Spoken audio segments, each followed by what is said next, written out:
গাজায় যুদ্ধ থামাতে ক্রমেই বিতর্ক উস্কে দিচ্ছেন মার্কিন প্রেসিডেন্ট ডোনাল্ড ট্রাম্প। গাজার সাধারণ মানুষকে বাস্তুচ্যুত করে উপত্যকাটি পুনর্গঠনের প্রস্তাবে এক ইসরায়েল ছাড়া চটেছে পুরো বিশ্ব।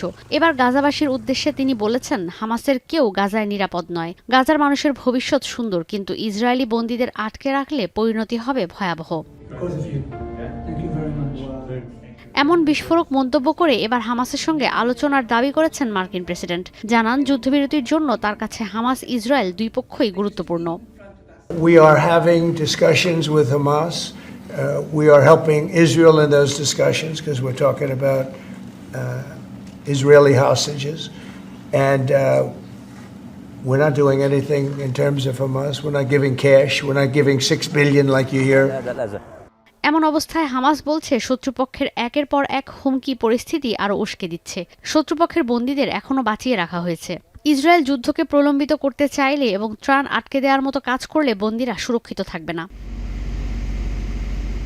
এদিকে ইসরায়েল ত্রাণ প্রবেশের পথ বন্ধ করে দেয় মানবেতর পরিস্থিতিতে পড়েছে গাজাবাসী। জাতিসংঘ বলছে, ক্ষুধা সংকটকে হাতিয়ার হিসেবে ব্যবহার করছে ইসরায়েল। গাজার সাধারণ মানুষ বলছেন, ডোনাল্ড ট্রাম্প মোটেও নিরপেক্ষ অবস্থানে নেই। ইসরায়েলকে উস্কে না দিয়ে উপত্যকায় শান্তি প্রতিষ্ঠার লক্ষ্যে তার আরও দ্রুত কাজ করা উচিত। গাজাবাসীর দাবি, তারা কখনোই নিজ ভূখণ্ড ছাড়বে না।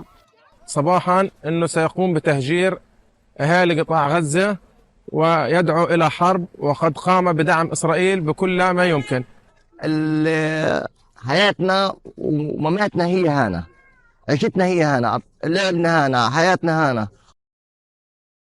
এমন অবস্থায় ডোনাল্ড ট্রাম্পের গাজা পুনর্গঠনের পরিকল্পনার বিপরীতে আরব বিশ্বের প্রস্তাবে ভেটো দিয়েছে যুক্তরাষ্ট্র আর ইসরায়েল। মার্কিন পররাষ্ট্র দপ্তর বলছে, যুদ্ধ পরবর্তী গাজা পুনর্গঠন নিয়ে আরব বিশ্বের পরিকল্পনায় ঘাটতি রয়েছে। অন্যদিকে আরব বিশ্বের দাবি, গাজা পুনর্গঠনের পাশাপাশি ফিলিস্তিনে হামাসকে বাইরে রেখে সরকার গঠন ও দ্বিরাষ্ট্র প্রতিষ্ঠার পরিকল্পনা নিলেই শান্তি ফিরবে উপত্যকায়।